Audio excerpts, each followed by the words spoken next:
It's a conflict that's seldom spoken about. The insurgency in the southernmost part of Thailand, close to the border with Malaysia. Now, 20 years ago, more than 1,000 demonstrators were arrested during violent protests in the southern town of Tak Bai.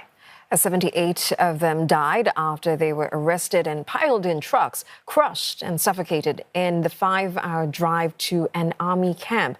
CNA's Saksit Sesombat takes us back to the scene where the conflict continues and the victims' families' long search for justice could soon reach an end. 2 days before we arrived in Tak Bai, a car bomb was set off in town, not far from where the original incident happened. We got to see firsthand the sheer scale of destruction at the scene. It happened in the middle of the night. A vehicle was stolen just an hour before the incident. It was rigged with explosives and they let it roll down this alleyway before triggering the bomb. It left a scene of carnage, debris everywhere, and the house is barely standing. And the explosion was so strong that it even blew a hole into the opposite wall over here as well.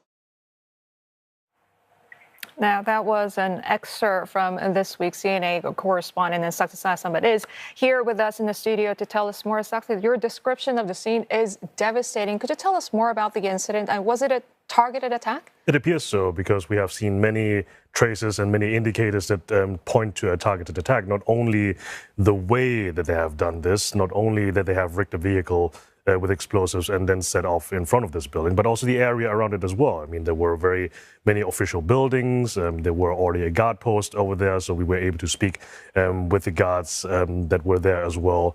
And you will also see more in the CNA Correspondent episode later tonight, pointing out what more we saw on the ground. Mm-hmm.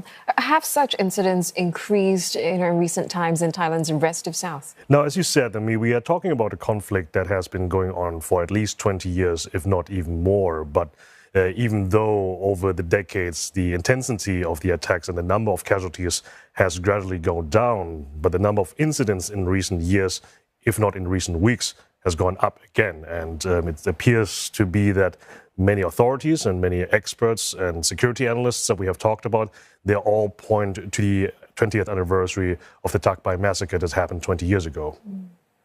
And you have a clip to share with us? Yes, we are talking. We have been talking about the families of the victims of that day, and there has been an exhibition down in the south that are talking about the things that the victims have left behind. Let's take a look.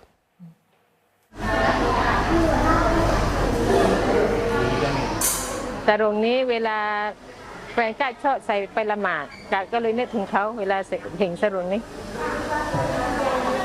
เสื้อตัวนี้ก็เป็นเสื้อน้องชายที่เขาเสียในเหตุการณ์ตักใดนะครับเสื้อตัวนี้เป็นเสื้อที่ตัดเพื่อจะให้เขาใส่ในวันฮาริรายโย These are some everyday items left behind by the victims of the Tak Bai incident 20 years ago. Their relatives have preserved them for an exhibition to not only keep the memory of their loved ones alive, but also how much that day has impacted those left behind. ถ้าจำเขาแล้วก็จะนึกถึงพ่อแม่เลยเพราะผมได้ดูสึกถึงความพ่อแม่คือว่าความรู้สึกของพ่อแม่ผมก็รับที่ได้ดูพ่อแม่ว่าเวลาสูญเสียเขาเจ็บปวดเขาอะไรเนี่ยผมก็เป็นคนหนึ่งที่อยู่ในดูเหตุการณ์ที่พ่อแม่เป็นอย่างนั้น Yes, it's difficult to imagine the depth of their grief, but I'm sure you had a chance to talk to many of them. How are they dealing with the grief?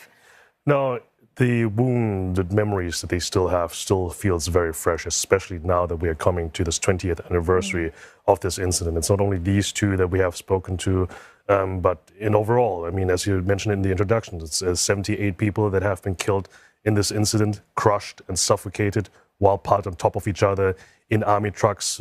7 other people have been killed in the crackdown when this protest was dispersed as well. And you know, it's not only the personal grievances that they have to be dealing with, but also a sense of impunity overall. I mean, we're talking about an insurgency in the deep south, in a region that is a majority Malay Muslim, and that they have always felt that they have been, well, for lack of a better word, colonized by the capital in Bangkok. You know, we have special security laws still in place right now. we had a time where the state and the people down south, they just don't trust each other. There are still tensions going on there. And even though the conflict and the insurgency itself can be categorized as a low intensity conflict, but as we said, as long as there's still impunity over incidents like the Tak Bai Massacre, those grievances, those mistrust, and those tensions will remain. Yeah, so, I mean, why has nothing been done to prosecute those who are responsible? It points to a general bigger problem in Thailand about impunity when things go wrong and when the authorities are to be blamed. You know, we have countless historical incidents that have not been cleared up until this day, where authorities that have been responsible behind it not being held accountable. And this is one of those cases here. The question about why it took so long, I mean, the statute of limitations is running out this Friday. We have the 20th anniversary on Friday, and that's also the statute of limitations. And until this day, no one has been brought to trial yet, even though there are court cases. There has been a recent legal action and military officers being charged, but they're all gone. They all have fled the country as soon as this went ahead. So no one has been served yet. And this is something that is where the public has increased their attention to this.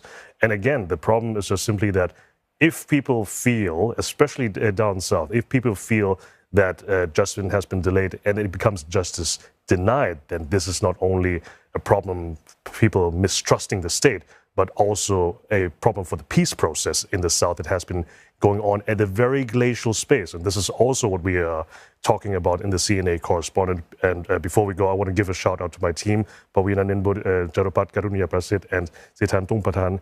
Those are the teams that have helped us to bring you the story that we are seeing tonight. All right, looking forward to it, Sakthi. Thank you so much for coming in and shedding the light on this very incident. And as Sakthi mentioned, we have till the end of this week to find out whether justice will finally be served for those families who have waited for 2 long decades. Yeah, and tune in to CNA Correspondent tonight for a closer look at the situation in Thailand's deep south and the festering tensions there.